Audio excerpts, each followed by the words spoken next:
Well, there was a huge desire among some youth leaders at Chapel Rock Christian Church to help our students understand the mission of God as a lifestyle, as opposed to just taking a mission trip once in a while to go serve. And along with that, we then thought, well, we could include other church groups and invite them to come and serve with us right here in Indianapolis.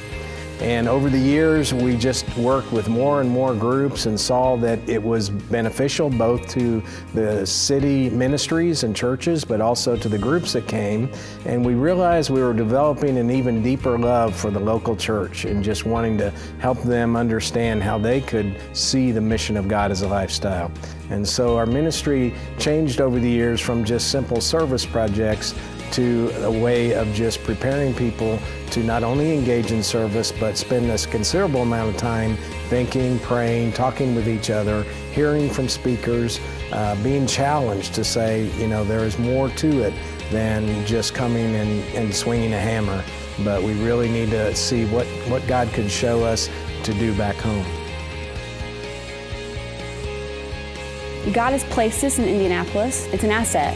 And so we get to be a part of what God's already doing, and we get to partner churches from all over the state and all over the nation up with our friends here in Indianapolis that are doing some really neat things, not just to come and do service, but to come and, yes, be a benefit with their hands working with, but also to think through what does it look like for brokenness to be fixed, for the crazy things with our world that make no sense, to make sense out of them through the gospel.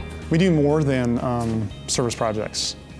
People may come to us and think that that's the first thing, but we're about equipping. So a typical time with us, given if it's just a couple days or a whole week, we're gonna have devotions, we're gonna have meals together, we're gonna have questions that people can go after and talk with each other about. We're gonna have group times with that, with their youth leaders or their teammates or other adults. We're going to have a service element to it.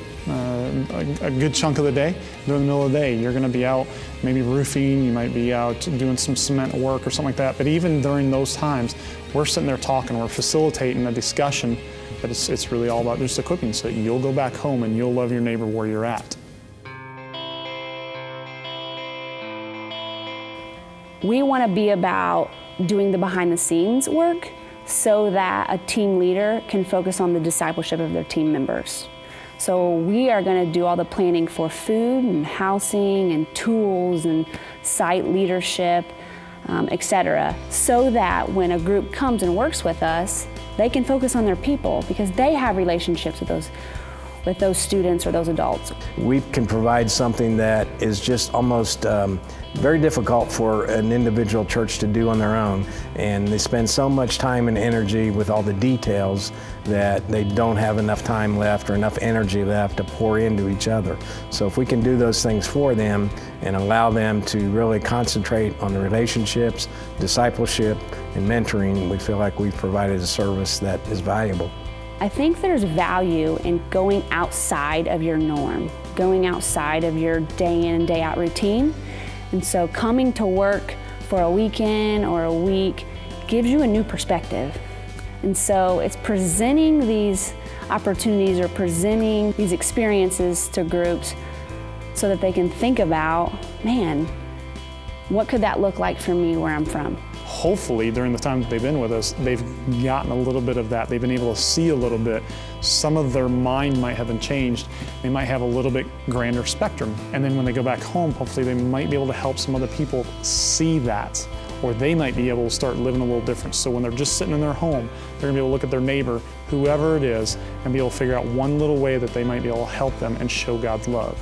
The ultimate goal that I would have for our ministry is that one day we would no longer be needed.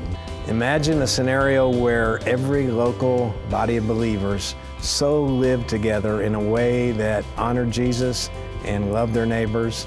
Imagine that every local member of that congregation understood their gifts and were using their gifts to serve and love each other. The world would notice.